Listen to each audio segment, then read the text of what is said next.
It all started on a rainy Tuesday evening, the kind of night where the world outside feels distant, blurred by the steady downpour against the windows. Jamie had just returned from another exhausting day at work, the usual cocktail of stress and fatigue swirling in their head. They tossed their keys onto the kitchen counter, sighing heavily. All they wanted was a quiet evening to unwind, to forget about the deadlines that seemed to suffocate every moment of their life. But tonight, something was different. As they moved through the small, dimly lit apartment, they caught a flash of movement out of the corner of their eye, just a flicker, a shadow that darted across the hallway. Jamie froze, heart pounding. The room felt unnaturally still, the only sound the soft patter of rain against the window. They stood for a moment, straining to listen, their eyes scanning the room. There was nothing. With a nervous laugh, they shook their head and blamed it on the lack of sleep. The past few weeks had been grueling. Stress-induced hallucinations, they thought, just the mind playing tricks on me. But as Jamie moved to the living room to settle down, the feeling lingered. That prickling sensation, like being watched. Later that night, Jamie stood in front of the bathroom mirror, brushing their teeth before bed. The fluorescent light flickered above, casting a sickly glow over the room. It made everything feel slightly off, just enough to put Jamie on edge. They rubbed their tired eyes and glanced up at their reflection. And there it was, the first real glimpse. Jamie's reflection was just wrong. At first, they couldn't pinpoint exactly what was off about it. But as they stared, their stomach knotted in cold dread. Their reflection wasn't following their movements. Where Jamie stood perfectly still, their reflection blinked, a slow, deliberate movement. Jamie gasped, stumbling backward, their heart hammering in their chest. They squeezed their eyes shut, telling themselves they were just imagining things. The mind does strange things when it's tired, right? When they opened their eyes, the reflection stood still, just as it should. A wave of relief washed over them. But just before they turned away, Jamie saw it again, this time unmistakable. Their reflection smirked. A thin, knowing grin crept across the face in the mirror, but it wasn't their grin. It was cold, menacing, filled with something dark and unfamiliar. Jamie's heart raced as the air grew thick with an icy chill. They couldn't tear their gaze away. The reflection raised its hand slowly, fingers curling into a wave. Jamie hadn't moved at all. Terror gripped them, freezing them in place. And then the light above them flickered once, twice, and went out completely. The room plunged into darkness. Jamie screamed, but when the light flickered back to life, the reflection was normal again. Just a terrified, pale face staring back at them, wide-eyed and trembling. The following day, Jamie could hardly focus. Their mind kept replaying the horrifying scene from the bathroom, dissecting it over and over. Every time they tried to convince themselves it was just a stress-induced hallucination, something gnawed at the back of their thoughts. That grin. The reflection had smiled at them, moved on its own. That wasn't something the brain simply conjured out of nowhere. They tried to push through the day like any other. At work, the usual cacophony of ringing phones, tapping keyboards, and murmured conversations droned on. But Jamie felt distant from it all, like they were trapped inside a fog, the world around them muted and dull. They glanced at their computer screen, attempting to focus on the sea of emails, but their mind was too preoccupied. Every time they caught a glimpse of their own reflection in the darkened monitor or the windows that lined the office, their hearts skipped a beat. Was it there, watching? Was it smiling back? By late afternoon, they could take it no longer. A cold sweat broke out on their forehead as they stood up abruptly, grabbing their bag and muttering something about feeling unwell to their coworker. No one protested. They looked pale and shaken after all. As Jamie hurried out of the building, they couldn't shake the feeling of being watched, that unsettling prickling at the nape of their neck, as if invisible eyes were tracking their every move. They caught their reflection in the glass doors on the way out. It was normal, at least at first glance, but as they pushed through the exit, Jamie swore they saw their reflection stay behind for just a second longer than it should have, hanging in the glass with a strange, almost taunting look before disappearing with the doors swing. The rain had stopped by the time Jamie reached their apartment. but the sky remained a dull, oppressive gray. The air felt thick, suffocating, as they fumbled with their keys and stepped inside. Every shadow in the apartment seemed too dark, every corner filled with something unseen. They rushed to close the door behind them, locking it with trembling fingers. They needed to calm down. This was all in their head, they told themselves. Maybe they just needed a distraction. Jamie turned on the television, the drone of background noise providing a small comfort. But even as they sank into the couch, the uneasy feeling refused to leave. Out of the corner of their eye, something moved. Jamie's head whipped around toward the hallway. It was quick, barely a flash of something dark. But there was again that sickening sensation, the feeling of not being alone.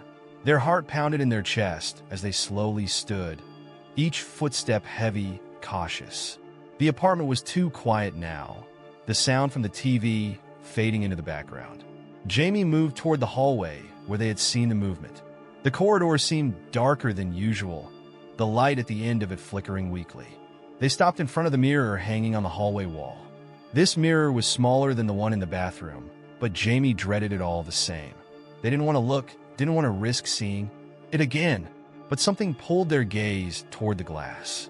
And when they finally looked, their blood ran cold. The reflection was there, staring back at them, but once again, it wasn't right. Jamie's reflection stood slightly off-center, as if the person in the mirror had shifted out of line. Worse, the eyes weren't their own anymore. They were hollow, empty sockets, darkened like a void. The reflection smiled that twisted grin again, the one filled with malice. And then it moved. The reflection took a step toward the glass, its hollow eyes locked on Jamie. Jamie couldn't breathe, couldn't think. They stood frozen, watching as the reflection pressed its hands against the surface of the mirror, fingers slowly curling into the glass as if it was no longer solid. The reflection's smile grew wider, stretching unnaturally across its face, almost too wide for a human mouth. Jamie stumbled backward, their legs weak with fear. The reflection pushed harder, and cracks began to spiderweb across the glass. No, this can't be happening, Jamie whispered to themselves, backing away until they hit the far wall of the hallway. They squeezed their eyes shut, heart racing. When they finally opened them, the mirror was back to normal. No cracks, no twisted reflection, just their own terrified face, pale and trembling. Jamie fell to their knees, gasping for breath.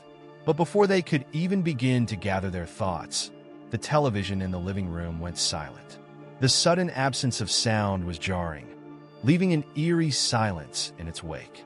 Slowly, Jamie stood, every muscle in their body tense, and made their way back toward the living room. The screen was black, reflecting only the faint outlines of the furniture in the room. But then, slowly, a figure began to emerge from the darkness of the screen, their doppelganger. It was standing inside the TV, its eyes locked onto Jamie's, grinning from ear to ear. Jamie's heart pounded violently in their chest as they stared at the TV screen. The figure, the doppelganger, stood in the blackness, grinning at them with an unsettling glee. Slowly, it raised its hand and pressed it against the inside of the screen, just like it had in the mirror.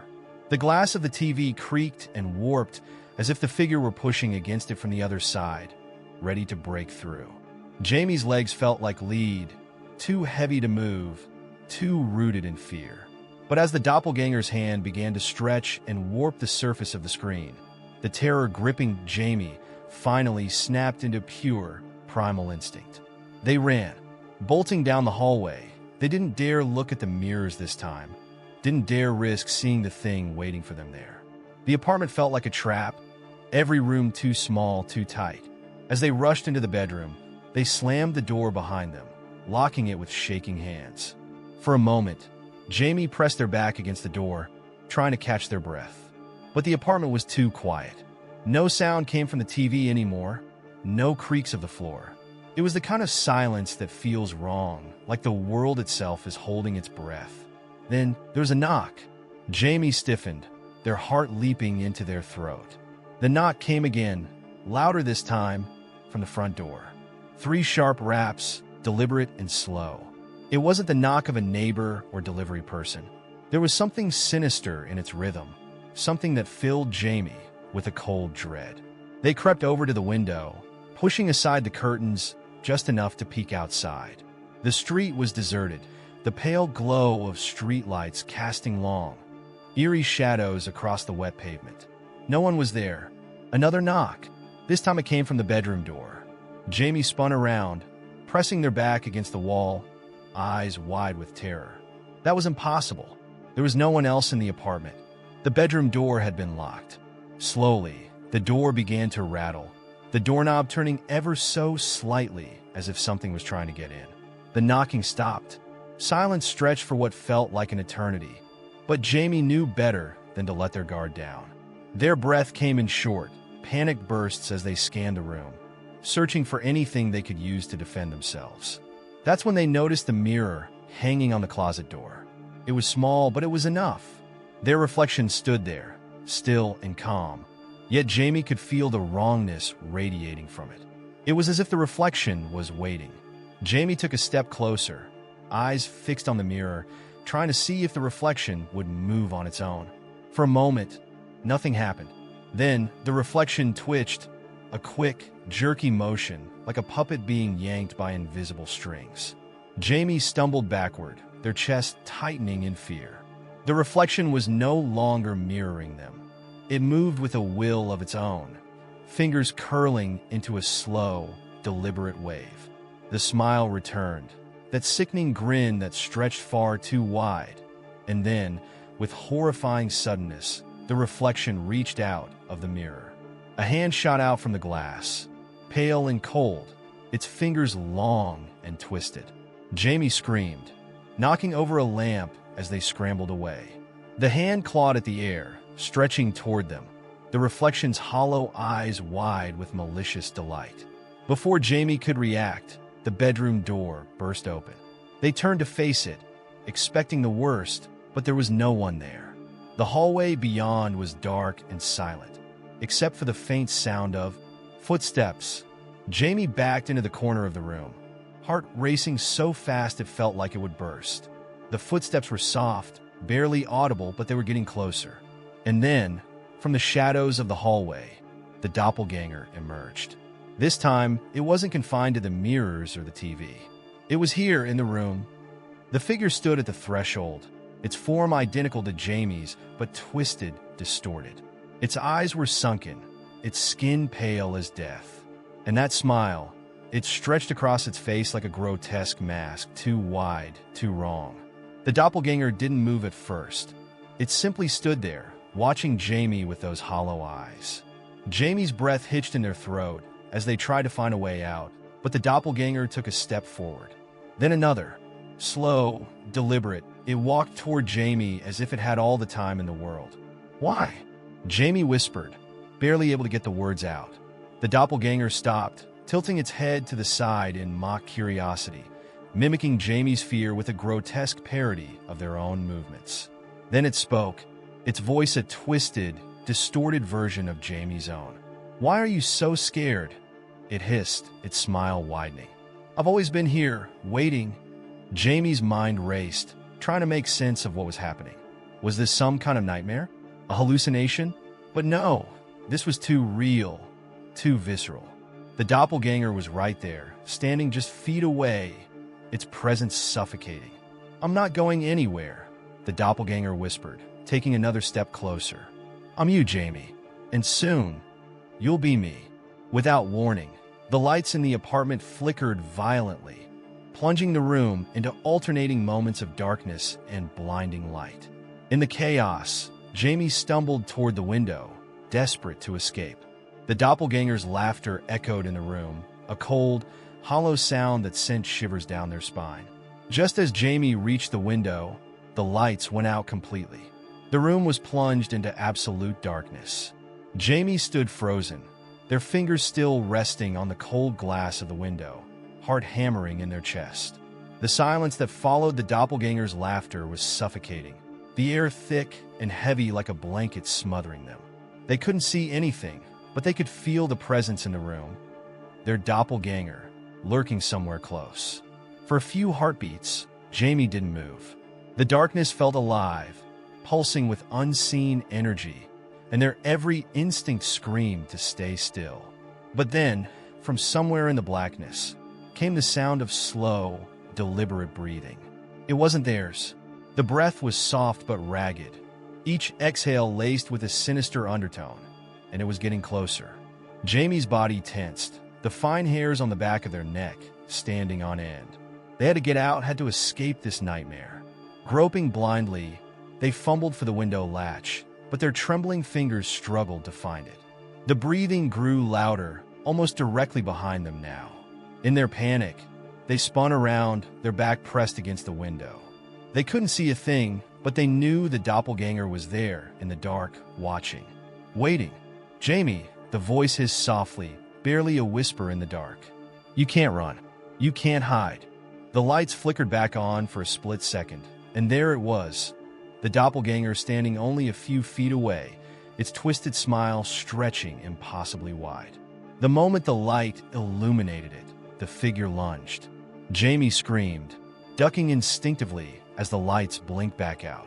The room was once again consumed by darkness, but now Jamie could hear it. The sound of something moving closer and closer, the soft shuffle of feet on the floorboards. It was hunting them, playing with them like a predator toying with its prey. Their fingers finally found the window latch. With a frantic jerk, Jamie yanked it open and scrambled to push the window up. The cool night air rushed in, and for a brief moment, hope flickered in Jamie's chest. But just as they began to pull themselves up, something grabbed their ankle. A cold, vice-like grip clamped down, yanking them backward. Jamie screamed, kicking wildly, but the hand held firm, dragging them away from the window, back into the room's suffocating darkness. They thrashed desperately, trying to break free, but the grip was too strong. The lights flickered again, this time staying on just long enough for Jamie to see the doppelganger crouched over them, its hollow eyes gleaming with malice. Its grip tightened around Jamie's ankle, and it leaned in close, its face inches from Jamie's. "I told you," it whispered, its voice a sickening mockery of Jamie's own. "You're mine." Jamie screamed again, using every ounce of strength to kick at the doppelganger's face. Their foot connected, and for the first time, they felt resistance. The doppelganger wasn't just some shadow, some hallucination. It was real. The creature hissed, its smile faltering as Jamie's foot struck its jaw. The grip on Jamie's ankle loosened just enough for them to scramble free. Without thinking, Jamie bolted toward the bedroom door, throwing it open and sprinting down the hallway. But the apartment felt wrong, larger than it should have been, the hallway stretching on endlessly. The walls seemed to close in, warping and twisting as Jamie ran, their footsteps echoing unnaturally in the silence. The mirrors along the hallway reflected not just one Jamie, but dozens of twisted, grinning versions of them, each one watching with a predatory gaze. The air felt thick, like trying to move through water. Every breath Jamie took felt like it was being squeezed from their lungs. Still, they ran, desperately trying to reach the front door, praying it wasn't too late. Finally, the front door loomed ahead, just beyond reach. But as Jamie reached for the handle, the door slammed shut with a deafening bang. From behind them, the sound of slow footsteps echoed through the hallway. Jamie spun around, their heart pounding in their chest. The doppelganger was there, standing at the other end of the hall, smiling that grotesque, unnatural grin. But this time, it wasn't alone. All the reflections, every twisted version of Jamie from the mirrors, were stepping out of the glass, filling the hallway. They moved in unison, their movements jerky and unnatural, like marionettes controlled by some unseen hand. Their hollow eyes locked onto Jamie, their mouths twisted into identical grins. "No," Jamie whispered, backing up until they hit the door behind them. "This isn't happening. This isn't real." But the reflections kept coming, their cold, empty gazes never leaving Jamie as they closed in. The doppelganger led them, its steps slow and methodical, as if savoring every moment of Jamie's terror. Trapped, Jamie fumbled for the doorknob, desperately twisting and pulling, but it wouldn't budge. The door was locked, sealed tight, as if the apartment itself had turned against them. The reflections were almost upon them now, their hollow eyes staring into Jamie's soul. There was no escape, no way out. Then, in one terrifying, synchronized motion, the reflections spoke in unison, their voices a distorted chorus of Jamie's own. "It's time to come home." And with that, the doppelganger lunged forward, its hands outstretched, reaching for Jamie's throat as the lights flickered once more and everything plunged into total darkness. The darkness was overwhelming, suffocating. Jamie's breath came in shallow gasps as they felt hands, cold, too many hands, grab hold of them, pulling them deeper into the void. The sensation was sickening, like being submerged in freezing water, their body going numb, sinking, falling. They thrashed wildly, trying to break free, but the hands only tightened their grip. The air was thick with whispers now, distorted versions of Jamie's voice, all saying the same thing. "Come home, come home." Suddenly, the grip loosened. Jamie's eyes flew open, and they found themselves standing, not in their apartment, not in the hallway, but in a vast, empty space. Everything was white, featureless, except for one thing: a large mirror standing before them, tall and imposing, its surface shimmering faintly. Jamie approached it cautiously, their heart pounding in their chest. They could see their reflection clearly now, but something was wrong. The reflection wasn't moving in sync with them. It stood perfectly still, its eyes locked onto Jamie's with an intensity that sent chills down their spine. The reflection smiled. Jamie stepped back, but the reflection stayed in place, watching, grinning. Then, with slow, deliberate movements, the reflection raised its hand and pressed it against the glass. Jamie didn't move. They couldn't. Every instinct screamed to run, to look away, but they were frozen, trapped by the reflection's gaze. The glass began to ripple like water, and slowly, impossibly, the reflection started to step through the mirror. "No," Jamie whispered, backing away. "No, this isn't real." The reflection was fully out of the mirror now, standing before Jamie. It looked exactly like them, identical in every way, except for the smile. That horrible, twisted smile. And the eyes, empty, void-like. The reflection stepped closer, its cold hand reaching out to touch Jamie's face. The moment it made contact, Jamie's mind was flooded with memories, its memories. The reflection had always been there, watching, waiting, hiding just beneath the surface. It had fed on Jamie's fear, grown stronger with every glance into a mirror, every flicker of doubt. It wasn't just a doppelganger. It was them.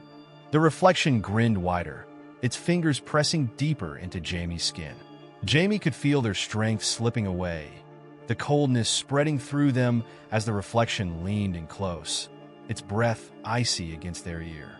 "You can't escape," it whispered. "I've always been you." Jamie's vision blurred as the reflection's grip tightened. The last thing they saw before the darkness swallowed them was their own face, smiling back at them from the other side of the mirror. And then everything went still. When the lights flickered back on in the apartment, it was silent. The mirrors were clear, the TV was off, and everything seemed normal. Except for Jamie.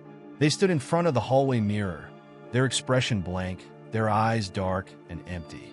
From the other side of the glass, a faint grin flickered across their reflection's face.